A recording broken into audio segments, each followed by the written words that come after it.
Welcome to the History of English podcast, a podcast about the history of the English language. This is episode 155, Back to Basics. In this episode, we're going to explore two parallel trends that emerged in England in the 1550s. Linguistically, several prominent scholars tried to stem the flow of loanwords into English by returning the language to its Anglo-Saxon roots. They argued that speakers should abandon their growing reliance on Latin and Greek words, and they should focus more on the native vocabulary of the language. Meanwhile, the government of England was also rolling back the clock. Henry VIII's daughter Mary became queen, and she was eager to do away with the Protestant reforms that had been adopted during the reigns of her father and brother. She brought back Catholicism, and that meant that Latin came back with it. Along the way, her persecution of Protestants left a brutal legacy, and a well-known nickname, Bloody Mary. So this time, we'll explore those attempts to turn back the clock and go back to basics. But before we begin, let me remind you that the website for the podcast is historyofenglishpodcast.com, and you can sign up to support the podcast and get bonus episodes at patreon.com/historyofenglish.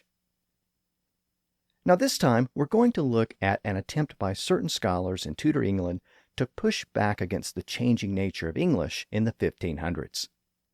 As we've seen in prior episodes, English was borrowing a lot of words from Latin and Greek during this period, and many of those words had technical meanings that meant little or nothing to most English speakers. Even though more and more people could read and write and had access to books thanks to the printing press, a lot of those people had trouble reading those books because they contained so many loanwords. And this was a time before dictionaries were used. So unless the reader had a good working knowledge of those other languages, it was difficult to make sense out of some of those important works being produced in English. By the mid-1500s, some English scholars had enough, and they started to insist that English speakers and writers forego the fancy loanwords whenever possible and use common English words in their place. I concluded the last episode by talking about a popular geometry textbook composed by a Welsh mathematician named Robert Ricord. It was published in 1551 and was mostly an English translation of an ancient Greek work on geometry. Ricord was faced with this same basic dilemma when he composed his version of the book. He had to decide whether to use the original Greek and Latin terms or whether to render those terms using plain and familiar English. In many cases, he chose the latter, so that a rectangle became a long square, and an equilateral triangle with three equal sides became a three-like triangle. Ricord's choices show that he was sensitive to the growing criticism against the use of those technical loanwords. He wanted to make his textbook accessible to the average English reader, or in this case, the average English student. As I've noted before, those technical or fancy loanwords were derisively referred to as inkhorn terms at the time. It was a reference to the ink pots used by writers, and the implication was that some writers were using up all the ink in their inkhorns by writing down those long, fancy loanwords, which many English speakers didn't even understand. A quick review of some of the works composed during this period reveals the kinds of words that were called inkhorn terms. A text from the year 1550 includes the first recorded use of the word caliginous, which is a Latin loanword meaning misty, murky, or dark. During this same time period, we find the first use of the word abalienate, which is another Latin loanword meaning to estrange or distance oneself from another. One of my favorite examples of these types of words actually comes from the following century. It's the word honorificabilitudinity, a nice 11-syllable word from Latin which meant honorableness or having honor. Some English writers loved those types of words, and they peppered their books and manuscripts with lots of them. But other scholars hated them because they thought that those types of words were pretentious and made the text unreadable. 2 years after Robert Ricord's geometry text was published, we have one of the most definitive statements against the use of these type of inkhorn terms and in favor of plain English. The work in question was the first complete text on rhetoric composed in the English language. Now, rhetoric is the art of using language to persuade and influence others. For centuries, it was considered to be one of the most important skills that a person could possess, especially an educated person who wanted to be a government official or a member of the clergy or a lawyer or a teacher.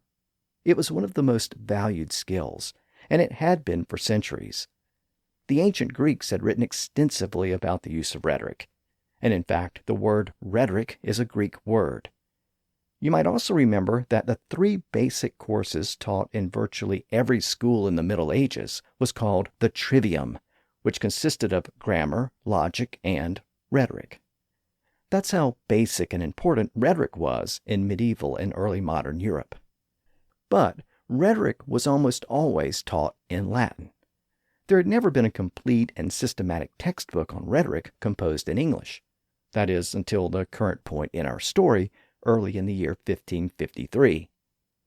This particular text was composed by an English diplomat named Thomas Wilson, and it was called The Art of Rhetoric.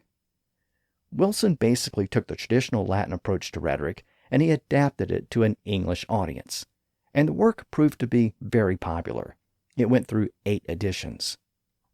Wilson argued that one of the most important features of rhetoric is the ability to communicate clearly and effectively, and he said that the best way to do that in English was to use plain and simple words that everyone could understand. And by extension, that meant that speakers and writers should avoid those fancy inkhorn terms whenever possible. He began with the following passage. Quote, "Among all other lessons, this should first be learned, that we never affect any strange inkhorn terms, but so speak as is commonly received, neither seeking to be over fine, nor yet living over carelessly, using our speech as most men do, and ordering our wits as the fewest have done." End quote. Wilson then argued that some speakers used so many loanwords in their speech that even their mothers couldn't understand them. Here's the passage. Quote, "Some seek so far for outlandish English that they forget altogether their mother's language.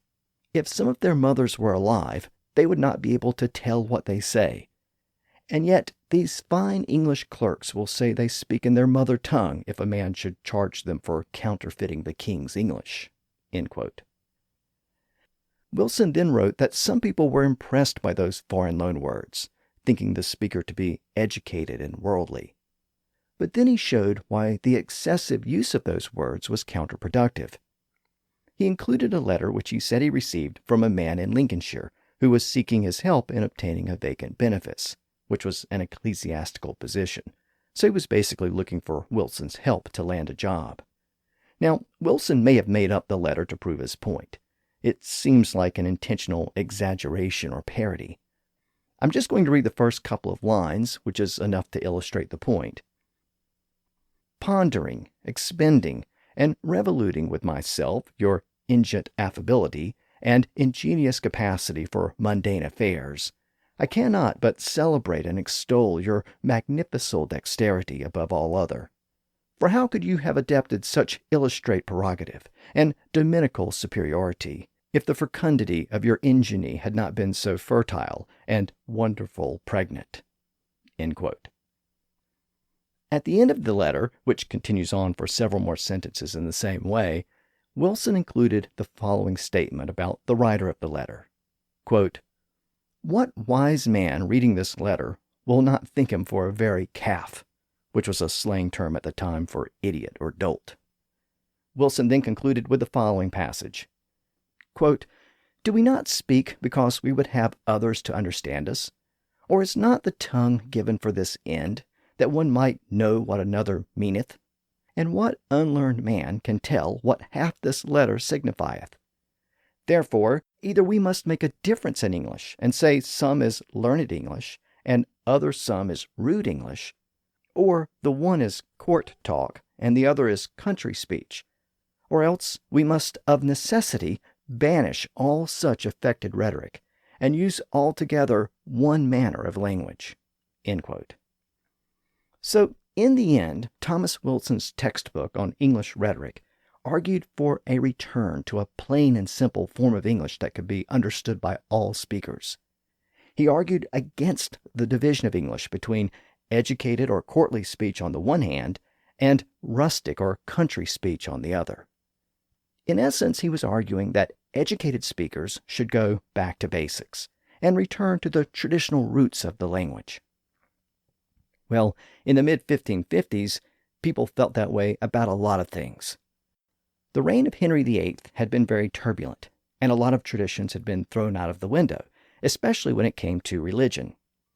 England had broken with the Catholic Church in Rome, and as we saw last time, when Henry's young son Edward became king, his advisors pushed even further and outlawed many of the traditional Catholic practices and traditions within the church itself, including the use of Latin in Mass and other church proceedings. And as we saw last time, a lot of people were not happy about all of those changes. Rebellions had broken out around the country, and even though those rebellions were put down, there was still a lot of unease and restlessness. Then, a few weeks after Thomas Wilson's book on rhetoric was published in 1553, the young king became ill. Over time, he grew weaker and weaker. He was suffering from tuberculosis, commonly known as consumption at the time. He was only 16 years old, so he never married or had children, and under the terms of his father's will and under the Act of Succession passed by Parliament, the crown was to pass to his older sister Mary if he died. The problem is that Mary was a devout Catholic, and she had already indicated her opposition to many of the Protestant reforms that had been adopted during Edward's reign.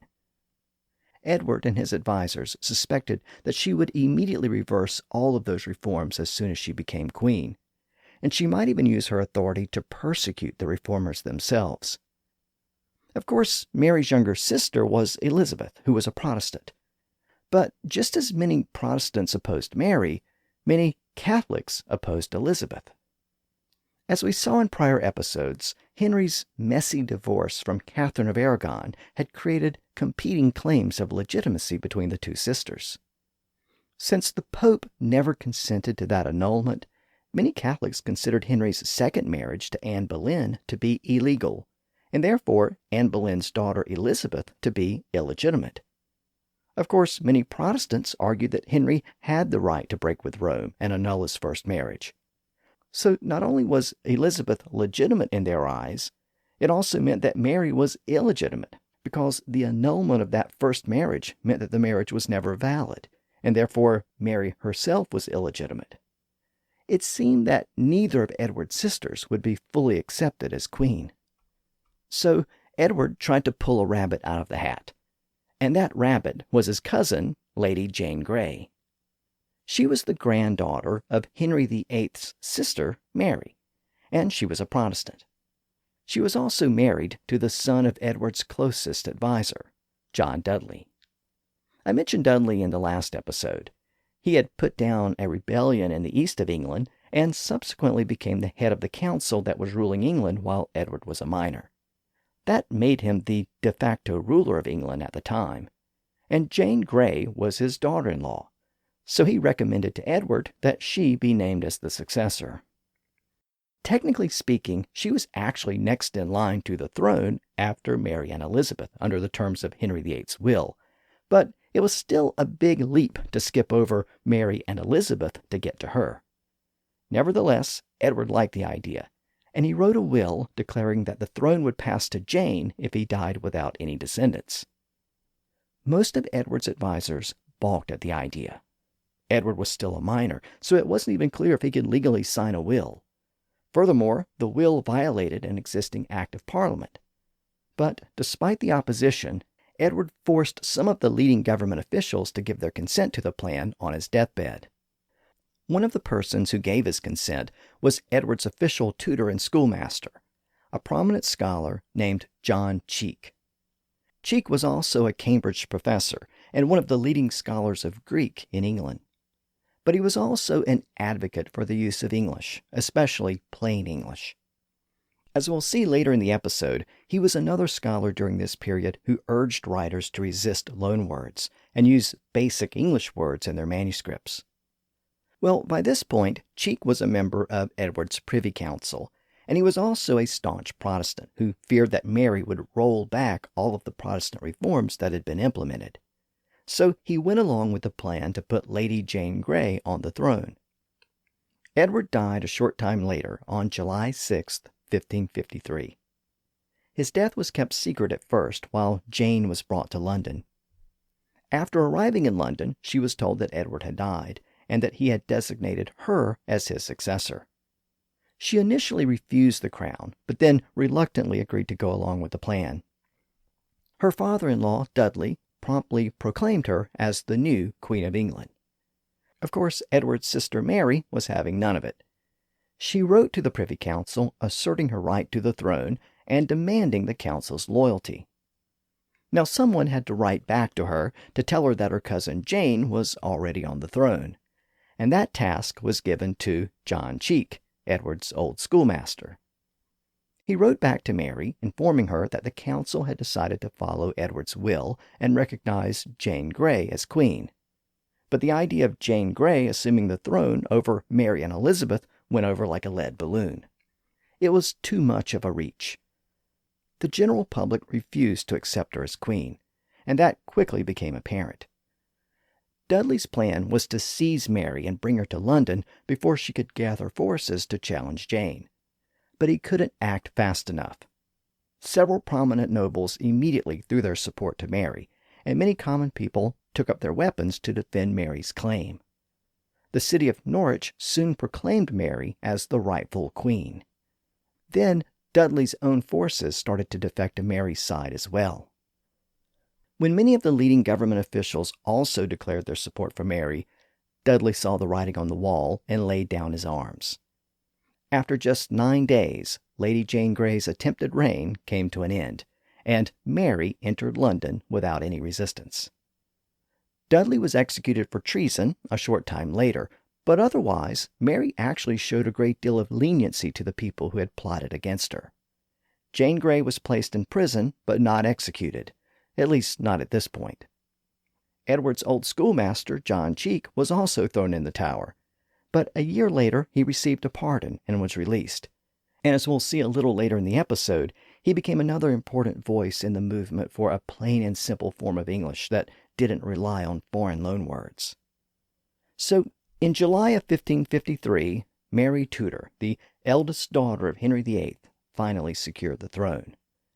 She was 37 years old at the time, and when she was crowned a few weeks later, she became the first woman to rule England as queen. Now, a female monarch was a novel concept in much of Europe, but it wasn't unknown. The most famous example had been Mary's grandmother, Isabella of Spain. Isabella was the Queen of Castile, and together with her husband Ferdinand, they had ruled much of modern-day Spain in the late 1400s. And I make that point because it's easy to forget that Mary was half Tudor and half Spanish. Her mother, Catherine of Aragon, was the daughter of Ferdinand and Isabella. And that's an important point because Mary always had a soft spot for her Spanish relatives, as we'll see in a moment. One of Mary's first acts as queen was a royal proclamation that basically said her subjects were free to practice their religion as they pleased. Again, these first glimpses we have of Mary suggested that she was going to be an enlightened and tolerant queen, very different from her father. But that's not how things turned out. In reality, what some saw as an act of tolerance was actually the first step in the reintroduction of the old religion. Mary intended to return England to the Catholic fold, and the first step was to allow the return of the Catholic imagery and rituals that had been banned during her brother's reign. Almost immediately, people started to put images of saints and the Virgin Mary back in the places where they had been removed a few years earlier. Altars and crucifixes started to reappear in the churches of London, and the traditional Catholic prayers were recited again, and Mass was once again delivered in Latin. That part about services being conducted in Latin is actually very important for our purposes. We saw last time that during Edward's reign, English had essentially replaced Latin in the Church of England.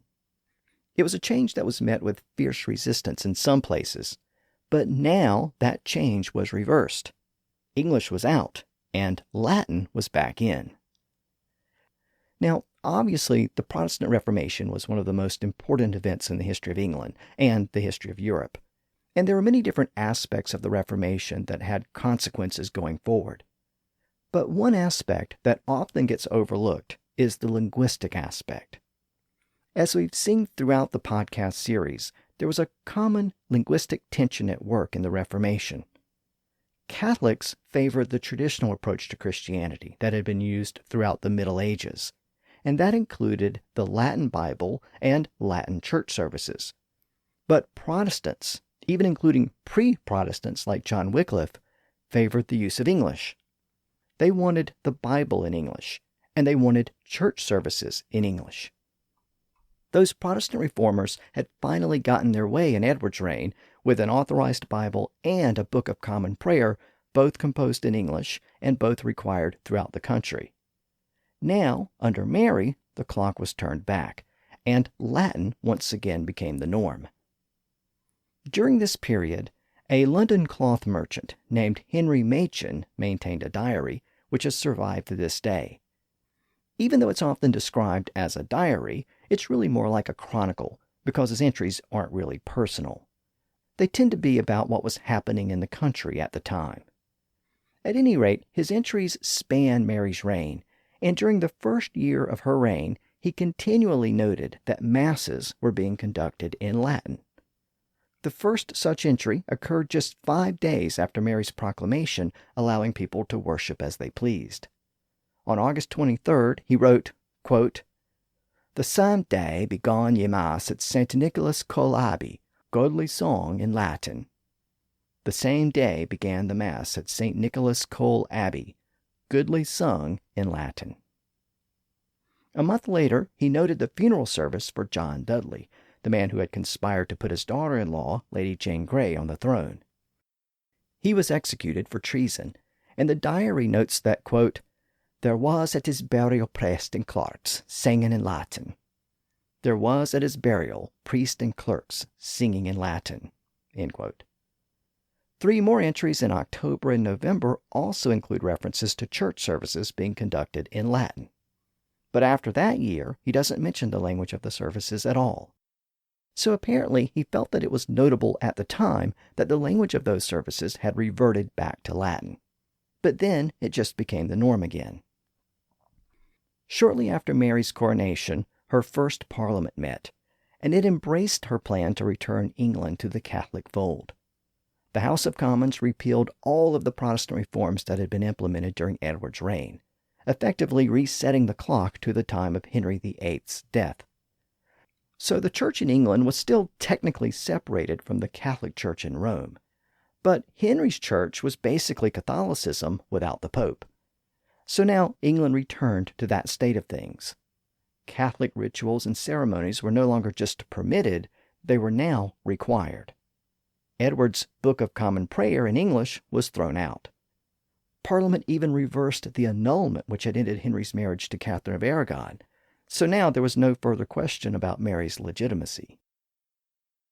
By the end of the year, the Latin Mass had completely replaced the English service required by the Book of Common Prayer. In fact, any priest who used English risked the charge of heresy. This is confirmed by a December entry in Henry Machen's diary. He wrote, quote, "This day was a proclamation through London and all England that no man should sing no English, sways nor communion after the 20th day of December." This day was a proclamation through London and all England that no man should sing any English service or communion after the 20th day of December, end quote. Now, during this same period, in late 1553, the royal court was engaged in some very delicate negotiations about a completely different matter. With Mary now on the throne, it was important for her to find a suitable husband. Up until this point, Mary had shown no interest in getting married, but she needed to produce an heir if she wanted her Catholic policies to be maintained after her death. Otherwise, her younger half-sister Elizabeth would inherit the throne, and Elizabeth was a Protestant, or at least had Protestant sympathies. The problem is that Mary was 37 years old, so she was nearing the end of her childbearing years. And she had also made it clear that she was not interested in marrying one of her own subjects. But the Habsburg Emperor, Charles V, came forward, and he proposed his son Philip as a potential husband, and that offer got Mary's attention. As I noted earlier, Mary was half Spanish through her mother, Catherine of Aragon, and this is where that connection became so important. The Habsburg Empire was a collection of countries throughout Europe that had been brought together through a series of marriage alliances. It included the Holy Roman Empire, so basically much of modern-day Germany. It also included Flanders and the Low Countries in northern Europe, and it included Spain and the Spanish territories in the New World. Charles V had inherited all of those regions as the sole heir from those various marriage alliances. Again, those marriage alliances included the one that happened when his Habsburg father married the daughter of Ferdinand and Isabella of Spain. Her name was Joanna, and she was the sister of Catherine of Aragon. You might remember from earlier episodes that Charles had put pressure on the Pope not to grant Henry VIII's annulment from Catherine of Aragon because Catherine was his aunt. Well, now Catherine's daughter Mary was sitting on the English throne.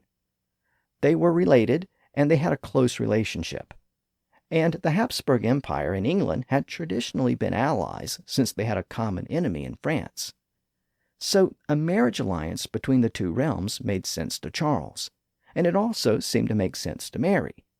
But it did not make sense to most of the people in England, especially the nobles. Under this proposed marriage, Charles's son Philip would become King of England, at least in title. Mary would be his wife, and wives were still expected to honor and obey their husbands. So the marriage arrangement raised fears that Philip would effectively rule England. It was thought that England would become little more than a northern outpost in the massive Habsburg Empire. The English nobles made their concerns clear to Mary, but she ignored them and proceeded with the marriage anyway. While Mary was eager to move forward with the marriage, Philip was only interested in fulfilling his responsibilities as his father's heir. For him, it was strictly a political arrangement. He was 11 years younger than Mary, and according to some scholars, he was in love with a German noblewoman named Margaretha von Waldeck. She was the daughter of a German count, and by all accounts, she was very beautiful. And at least according to some scholars, she was the inspiration for Snow White. Of course, the story of Snow White and the Seven Dwarfs is one of the fairy tales collected by the Brothers Grimm. But some researchers believe the story was ultimately based on the life of von Waldeck. She supposedly had a difficult relationship with her stepmother, and her father eventually sent her to the court of Philip's aunt in the Netherlands. Supposedly, Philip met her there and fell in love with her. But Philip's father, Charles V, objected to the relationship because he wanted Philip to marry a more prominent noblewoman, like perhaps the new Queen of England. Von Waldeck died the following year at only 21 years of age, and it was suggested that she was poisoned, perhaps to prevent any interference with Philip's marriage plans. Of course, any connection between von Waldeck and the character of Snow White calls for a lot of speculation, and it's difficult to prove. But it does show that Philip wasn't really interested in Mary as a romantic partner. And most of the people in England weren't really interested in having him as Mary's partner at all. As negotiations continued over Philip's role as a future King of England, a group of nobles started to arrange a plot to overthrow Mary and replace her with Elizabeth. They were motivated by opposition to Mary's Catholic policies and her potential marriage to Philip. Government officials discovered the plot early in the following year, 1554, but one of the rebel leaders named Thomas Wyatt launched his attack anyway. He was the son of a well-known poet of the period with the same name. And in January, Wyatt gathered his troops and advanced on London, all the way to Southwark, across the river from the main part of the city. The government's forces finally stopped his advance and captured him, bringing an end to what became known as Wyatt's Rebellion. The attempted rebellion served as a wake-up call for Mary, and she responded accordingly. Wyatt was executed for treason. In addition, Lady Jane Grey was finally executed because she posed a potential threat to Mary as long as she was alive. Jane Grey's father was a prominent noble, but he had taken part in Wyatt's rebellion, so he was also executed. And even Mary's sister Elizabeth was taken to the Tower of London to be interrogated. There was no hard evidence linking Elizabeth to the rebellion, so she was eventually released. But from this point on, Mary became a much more ruthless monarch. A few weeks later in the spring, the terms of Mary and Philip's marriage were finally agreed to and approved by Parliament. The terms provided that Philip would receive the title of king after the wedding, but he would not take any active role in the government of England. He could merely offer advice to his wife. So in essence, he would be the king in name only. Philip arrived in England in July to meet his future wife for the first time, and the wedding was held a few days later. Now, even though Philip was not supposed to take any active part in the government, 2 days after the wedding, the Privy Council that advised the Queen agreed that a summary of all matters of state should be produced in Latin and Spanish from that point forward. Philip's Spanish-speaking courtiers also had prominent positions around the English court, and for the first time we can start to detect some direct Spanish influence on the English language. Back when I talked about Columbus and his voyages to the New World in the late 1400s, I mentioned quite a few words that passed from the native people of the Caribbean into Spanish and then into English. Well, it was around this point in the mid-1500s, about a half-century later, that those words started to appear in English documents for the first time. The words canoe, hammock, and hurricane are all recorded in English for the first time around this point in the mid-1550s. Potato and apricot appear in the next decade, and mosquito and tobacco appeared a short time later. This was the result of increasing contact between English speakers and Spanish speakers, not only in England, but also along the trading routes in the Mediterranean and the New World.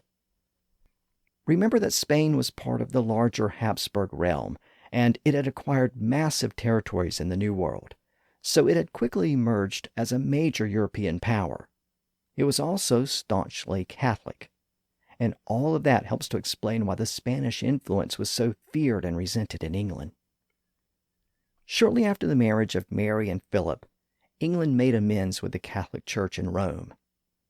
Reginald Pole was an English cardinal in Rome, and he returned to England in November as a representative of the Pope to oversee England's return to Catholicism. Once Cardinal Pole was in England, he set up a commission to investigate accusations of heresy around the country.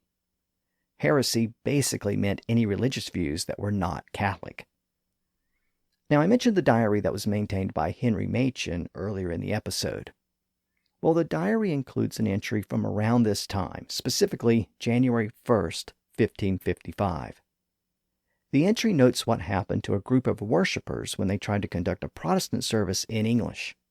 He wrote, quote, "First day of January was an assembly of men and women in Bow churchyard at night, of a 30 and above, and there they had the English service and prayers and a lectern, and they were taken by the sheriffs and Thomas Ross their minister, and they were carried to the Counter and other places, and Sir Thomas Ross to the Tower."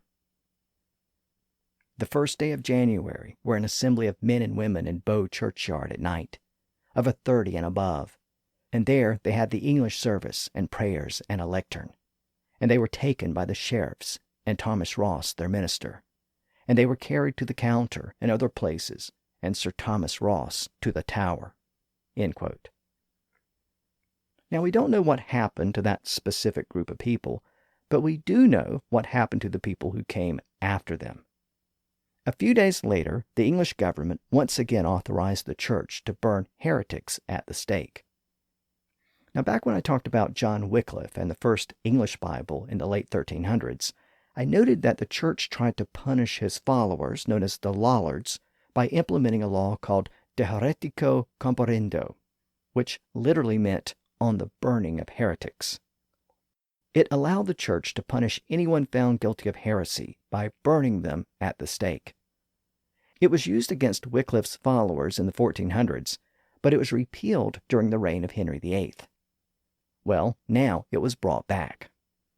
In January of 1555, the law was revived, and a few weeks later, a London minister named John Rogers became the first person to be burned for heresy during Mary's reign. I actually mentioned Rogers in an earlier episode about William Tyndale and his English translation of the Bible. Rogers was an associate of Tyndale, and he's believed to have been the person who was largely responsible for the Bible known as the Matthew Bible, which was one of the first Bibles to be authorized in English. Well, Rogers was burned at the stake for heresy in February of 1555, and his execution was only the beginning. But it wasn't just church officials who were executed for heresy. Over the next 3 years, nearly 300 people were burned at the stake under the charge of heresy. About 2/3 of them were common people: housewives, millers, shoemakers, cloth workers, and many other ordinary people who denied some aspect of the Catholic faith. There were several cases where people were apparently accused of heresy in an attempt to settle a personal grievance. If you wanted to get back at someone, just accuse them of heresy and watch them burn. Now, to be fair, England wasn't the only place where accused heretics were being burned at the stake. It was a punishment that was being used throughout much of Europe, but no other country burned as many people as England during Mary's reign. In fact, the death rate in England was triple that of France and Spain. On average, a person was burned at the stake in England about every 3 days for the next 3 years. And that's how Mary acquired the nickname Bloody Mary. Of course, bloody implies a different type of execution, like beheading. So the nickname is a little misleading. Maybe she should have been known as Burning Mary. Regardless of the nickname, Mary's reputation was forever tarnished by those executions. People were horrified at the spectacle that was unleashed during Mary's reign. The people who were executed became martyrs, and the brutality of the punishment actually drove a lot of people away from the Catholic Church.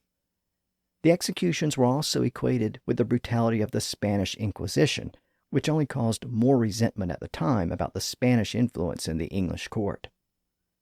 Now, during this same time period, in 1555, Mary showed signs of being pregnant. Her belly became swollen, and she thought that she felt a baby move.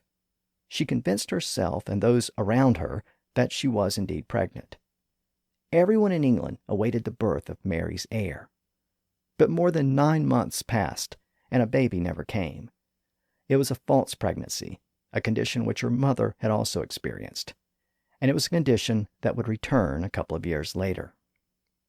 Around the same time that Mary accepted the fact that she wasn't really pregnant, her husband Philip left England to return to the continent.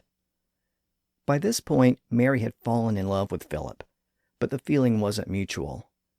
Philip would return to England only one more time before Mary died, even ignoring letters from Mary asking him to return.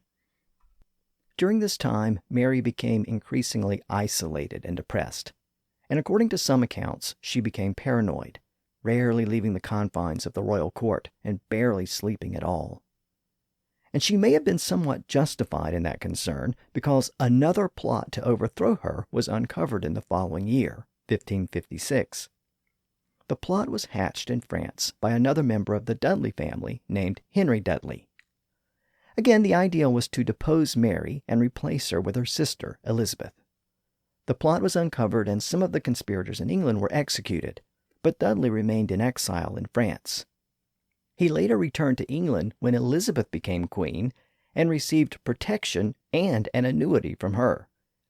Again, Elizabeth was never implicated in the plot, but we get a sense during this period that she would have been perfectly happy to assume the throne if any of these plots had been successful. Now again, by this point, Philip was back on the continent dealing with matters there.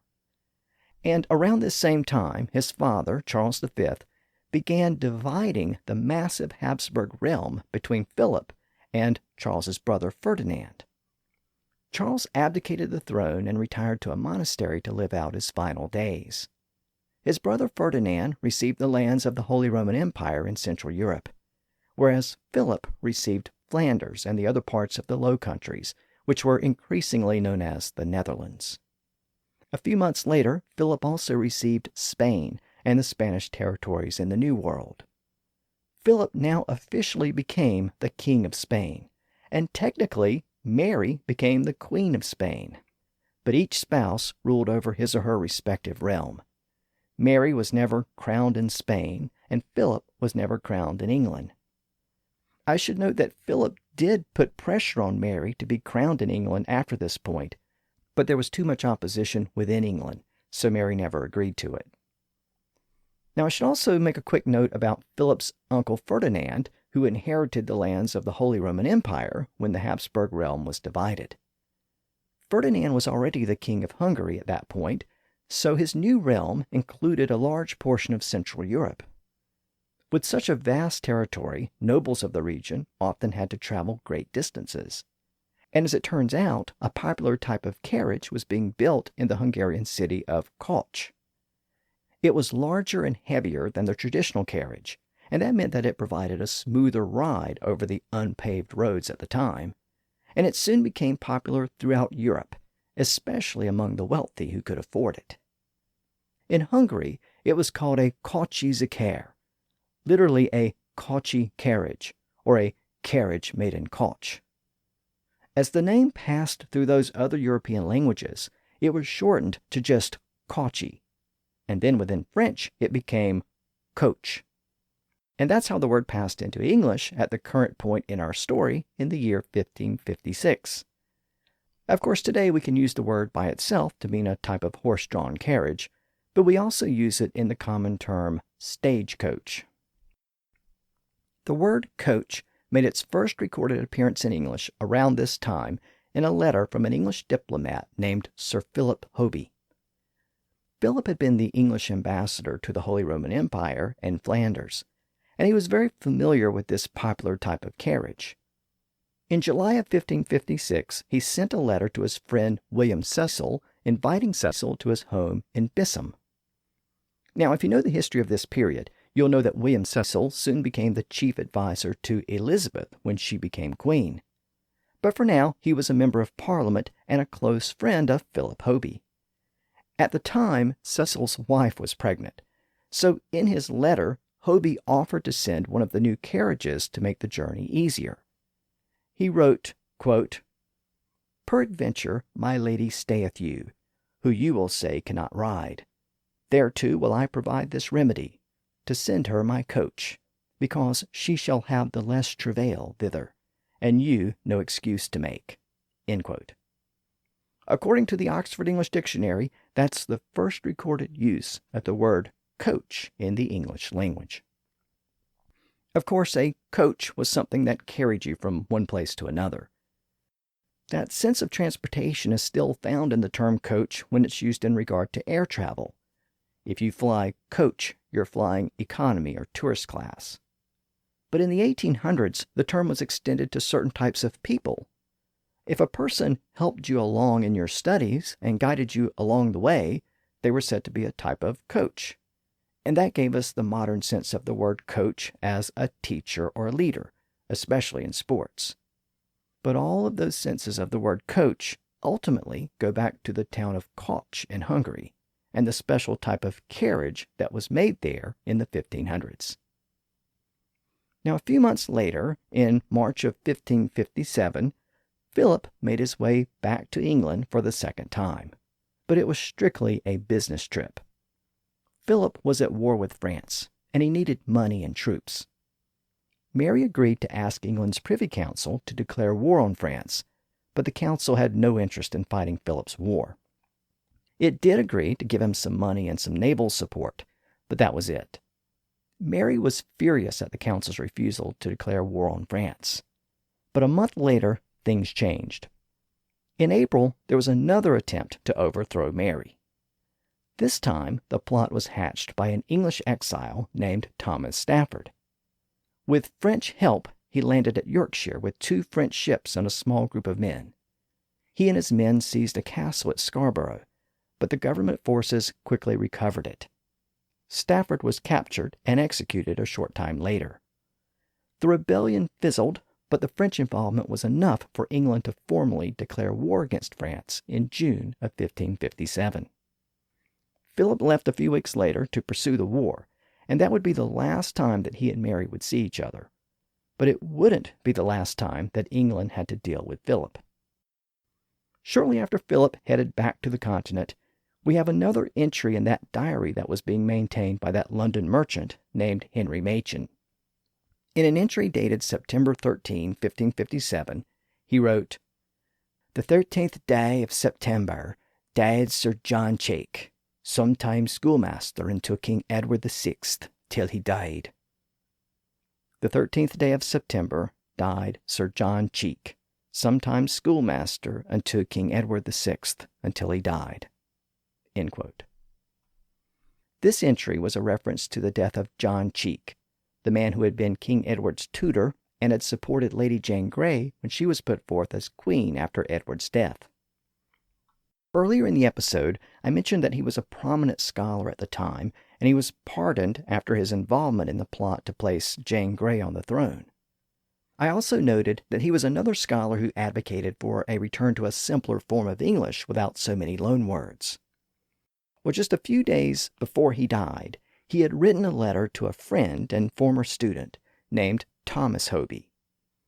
Hoby had translated an Italian text called Il Cortigiano, or the Book of the Courtier, into English. The English translation would go on to become very popular in the Elizabethan period when it was published. But for now, Hoby just wanted Cheek's feedback about the translation. Cheek's reply letter that he wrote a few days before his death still survives. In it, he expressed his strong opposition to the use of Latin and Greek loanwords, even though Cheek himself was one of the leading Greek scholars in England. He wrote, quote, "I am of this opinion that our own tongue should be written clean and pure, unmixed and unmangled with borrowing of other tongues, wherein if we take not heed by time, ever borrowing and never paying, she shall feign to keep her house as bankrupt." End quote. Of course, this is a play on the word borrow in the linguistic sense of the term. Just like in financial matters, if you're constantly borrowing and never pay it back, you end up in so much debt that you become bankrupt. And that's what Cheek felt was happening to the English language. It was becoming so indebted to Latin and Greek and French that it was losing its own identity. He went on to write, quote, "If the mold of our own tongue could serve us to fashion a word of our own, or if the old denizoned words could content and ease this need, we would not boldly venture of unknown words." End quote. In other words, people could avoid the use of fancy or technical loanwords by either coining new words using English roots, or by using old loanwords that had become so common over time that people just thought of them as English words. We even see examples of Cheek's approach in those passages. For example, he uses the native word tongue instead of the loanword language. Again, this is basically the same approach used by Andrew Board in his geometry text that we looked at last time, and the same ideas expressed by Thomas Wilson in his rhetoric text that we looked at earlier in the episode. But Cheek applied his ideas to something that might have gotten him into trouble if he had made it public during Mary's reign. In his spare time, he had started to translate the Bible into English using this same approach. So he wasn't just preparing an English translation like John Wycliffe and William Tyndale had done. He was actually trying to prepare a pure English version with as few loanwords from Latin and Greek as possible. You might remember that Wycliffe's original English translation relied very heavily on Latin loanwords. He tried to avoid attacks from the church by using the wording of the Latin Vulgate Bible when there was any question about the translation of a particular word. Tyndale had used a more basic and readable form of English, which ultimately became the basis of the King James Bible. But Cheek wasn't happy with either approach. He tried to produce a translation in the most basic and pure form of English that had been attempted since the Anglo-Saxon period. But in the end, he only managed to translate the book of Matthew and the first chapter of Mark. The translation was made in his own very distinctive handwriting, which is why scholars know that he was the author. After his death, the translation ended up in the hands of Matthew Parker, who became the Archbishop of Canterbury during Elizabeth's reign. And Parker later bequeathed it to Cambridge University, which is where it's been maintained ever since. The translation is somewhat obscure and didn't really have any impact on later translations of the Bible. But it is a curious relic from a time in the 1500s and early 1600s when some English scholars were trying to roll back the clock and return to the English of their ancestors. To get a sense of how Cheek translated the book of Matthew, let's look at a few examples.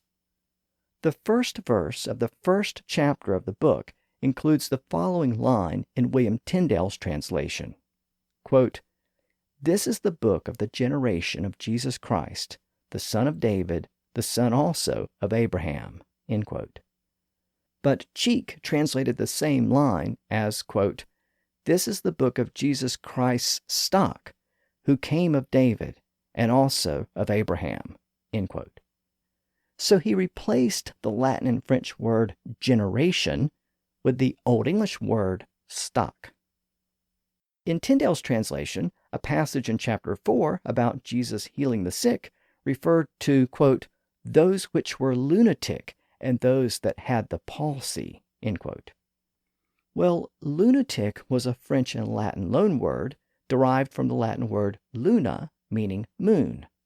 Of course, we also have that root in the word lunar for things associated with the moon.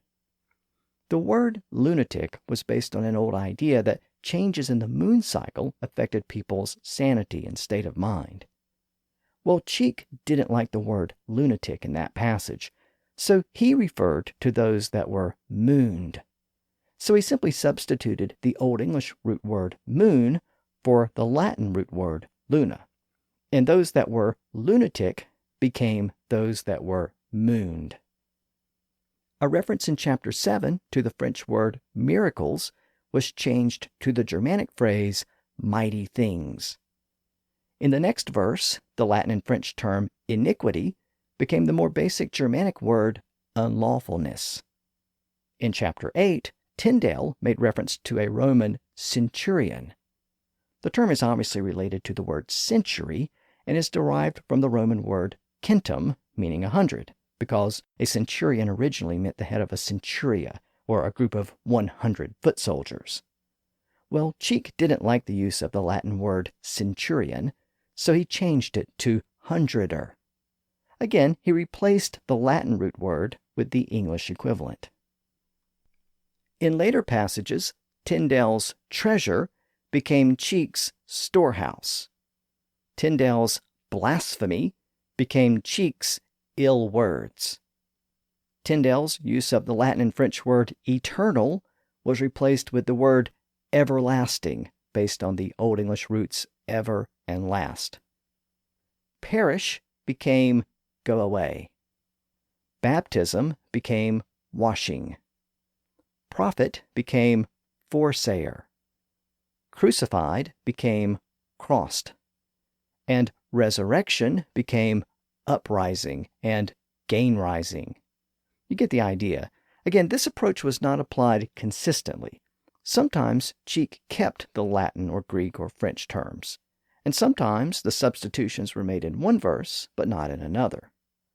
But Cheek never finished his translation, and it's possible that he might have made further revisions if he had chosen to pursue the project all the way to completion.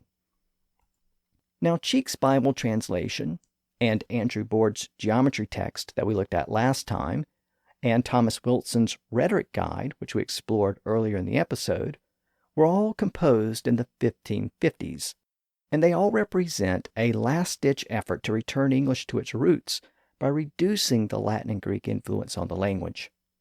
And it didn't end with them.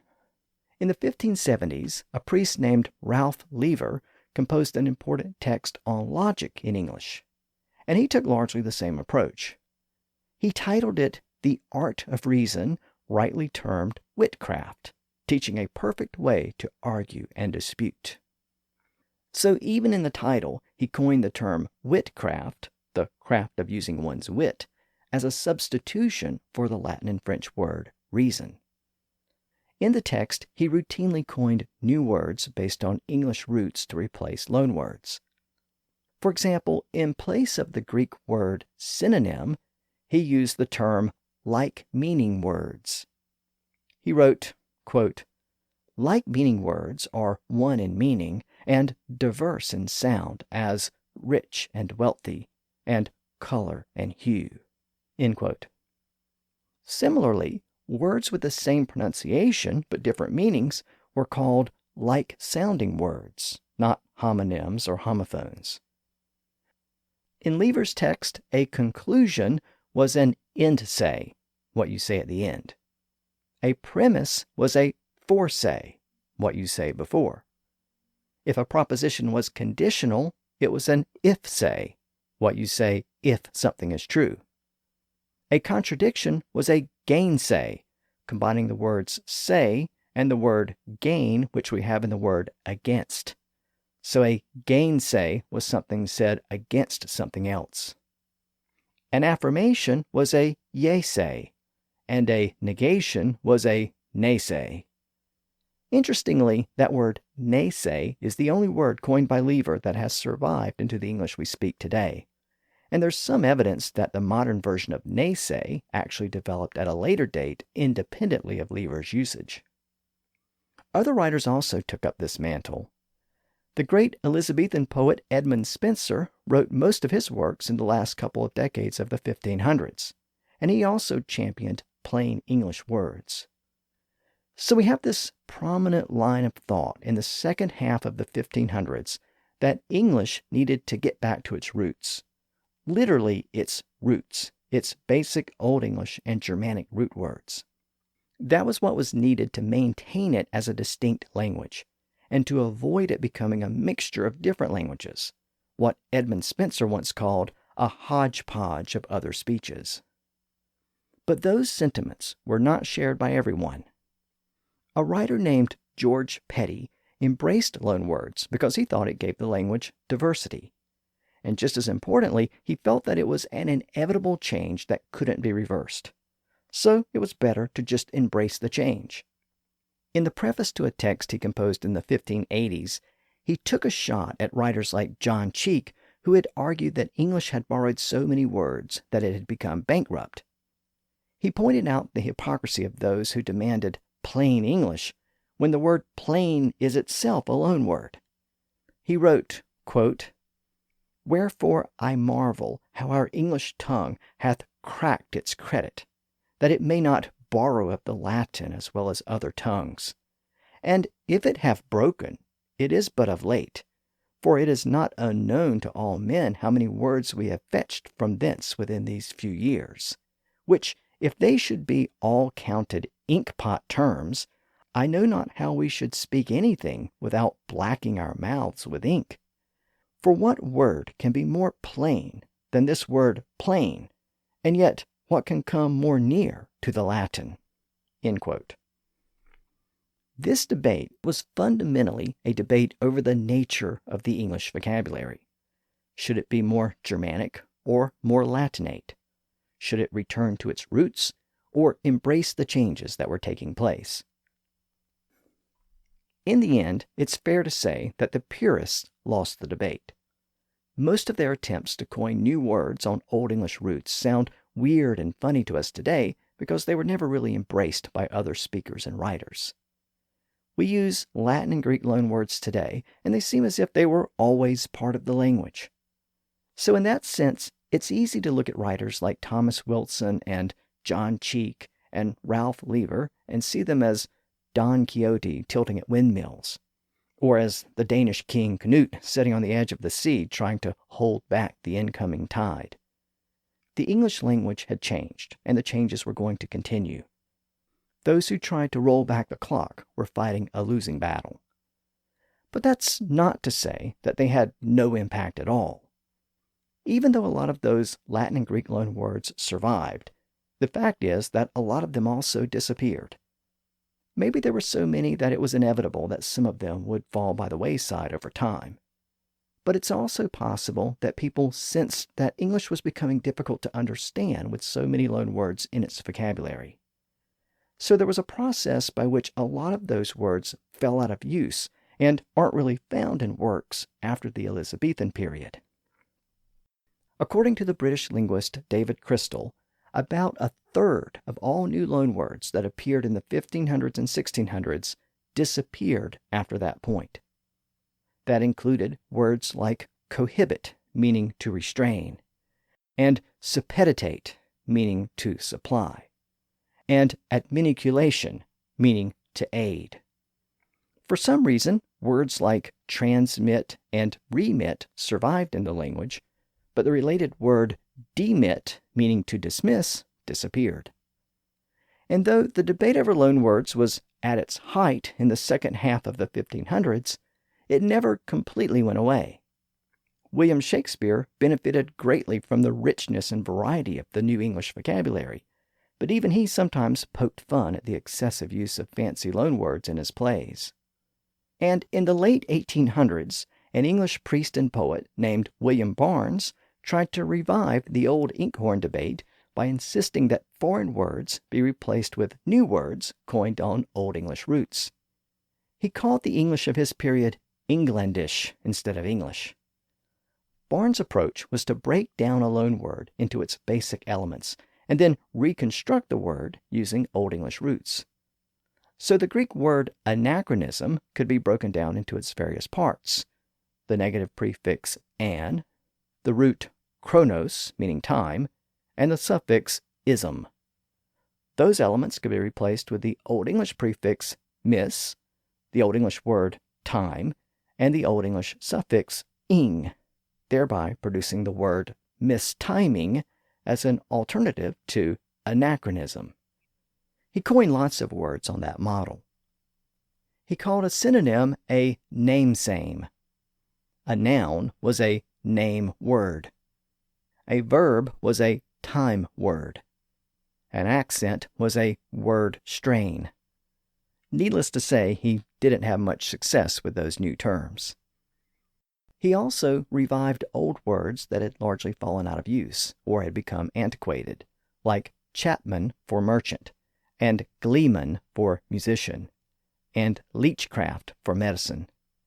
He also loved to use older compound words based on Old English roots, like quick-witted, and wrong-headed, and like-minded. Through this process, some of these words have actually found acceptance in modern contemporary English. The word highlight was coined in the 1600s on Old English roots, and it's now taken a place beside the word emphasize with its Greek roots. So you might emphasize something with Greek roots or highlight it with English roots. Similarly, the Latin and French word precursor has a rival in the term forerunner, based on Old English roots.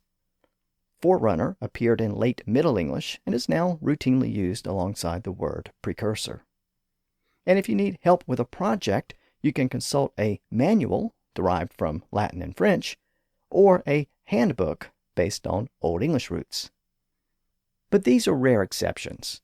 For the most part, English has embraced loanwords over the centuries, so much so that it's difficult to identify them today without an etymology dictionary. They've become fully ingrained in the modern language. Next time, we'll continue our look at the history of English. There may have been attempts to turn back the clock during Mary's reign, but time marches on, and Mary's time was quickly coming to an end. In the next episode, we'll look at Mary's death in 1558, which ushered in one of the great periods in English history, the Elizabethan period under Mary's sister Elizabeth. This is a very important period for our story because we start to find extensive writings about the nature of English at the time, its pronunciation, its spelling, and its usage. We also get the plays and poetry of William Shakespeare during the period. And we get the first English attempts to colonize the New World. So there's a lot to cover during the very important and very long reign of Elizabeth I. And we'll begin our look at that period next time. Until then, thanks for listening to the History of English podcast.